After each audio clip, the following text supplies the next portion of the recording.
हनुमान जी की मूर्ति को बना रहे मुसलमान इंजीनियर। मूर्तिकार देवल वर्मा की है मूर्ति निर्माण में मुख्य भूमिका। पत्थर या मिट्टी के नहीं बल्कि स्क्रैप धातु से बनाई जा रही मूर्ति आने वाले समय में गुजरात के गोधरा में की जाएगी स्थापित। अपने हाथों से सीना फाड़कर राम सीता के दर्शन कराएंगे हनुमान। हमारे साथ समझिए कैसे ये मूर्ति बनने वाली है हनुमान भक्तों के लिए आन बान शान। आपने आज तक भिन्न भिन्न तरह की धातु, पत्थर, मिट्टी से बने हनुमान जी देखे होंगे, लेकिन क्या कभी आपने सुना या देखा है कि कोई हनुमान जी की प्रतिमा स्क्रैप मेटल से बनी हो?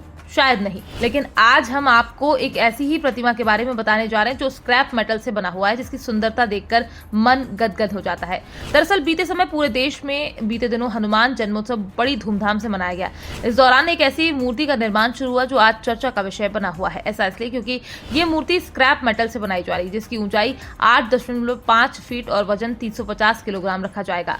इस मूर्ति को बनाने का जिम्मा एक इंदौर के कारीगर देवल वर्मा को मिला हुआ है। ये मूर्ति आने वाले समय में गुजरात के गोधरा में स्थापित की जाएगी। ऐसा अनुमान लगाया जा रहा है कि ये मूर्ति इसी महीने के अंत तक बनकर तैयार हो जाएगी। इस मूर्ति के मूर्तिकार ने बीते समय मीडिया से बातचीत करते हुए बताया था कि हम पिछले 7 से 8 सालों से स्क्रैप मेटल आर्ट पर काम कर रहे हैं। स्क्रैप मेटल से हम कलाकृतियां बनाते हैं और ऑर्डर के अनुसार मूर्ति बनाते हैं। मूर्तिकार ने आगे बताया कि बीते समय गोधरा से एक ऑर्डर आया था, जिस ऑर्डर पर स्क्रैप मेटल की मूर्ति बनाई जा रही है। इस मूर्ति को लेकर मूर्तिकार देवल वर्मा आगे बताते हैं कि सबसे पहले तो ये हनुमान जी की मूर्ति है और हम स्क्रैप से काम कर रहे हैं। मतलब बनानी तो स्क्रैप से ही थी, लेकिन ये ऐसा था, हम सामान्य तौर पर जो करते हैं उससे कुछ अलग करेंगे, यानी हम मूर्ति को थोड़ा अलग अलग बनाएंगे। हमने इसमें बहुत सारा पीतल और स्टेनलेस स्टील डाला है। तो वहीं जब मूर्तिकार से पूछा गया कि मूर्ति बनाने में कितना समय लगेगा, तो उन्होंने मीडिया को बताया कि मूर्ति को डिजाइन करने में हमें 2 से 3 महीने लगे। अब जल्द ही मूर्ति पूरी तरह से तैयार हो जाएगी। तो वहीं अगर इस मूर्ति से जुड़ी कुछ अन्य विशेषताओं की बात करें तो इसको लेकर मूर्तिकार बताते हैं कि जैसे कांधे मूज जनेऊ साजे, यानी जनेऊ कैसे पहनाया जाता है, फिर कानों में कुंडल कैसे हैं, उस तरह की डिटेलिंग की गई है।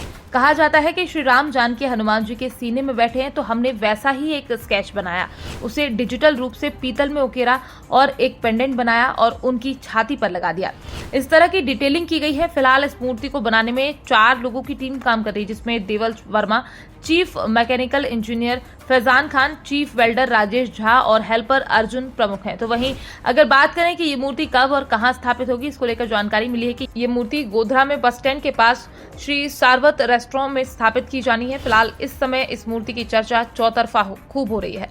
लोग इस मूर्ति को देखकर सीताराम बोल रहे हैं। आप हमारी इस खबर को लेकर क्या कहना चाहते हैं? आप अपनी राय हमारे साथ कमेंट बॉक्स में लिखकर साझा कर सकते हैं।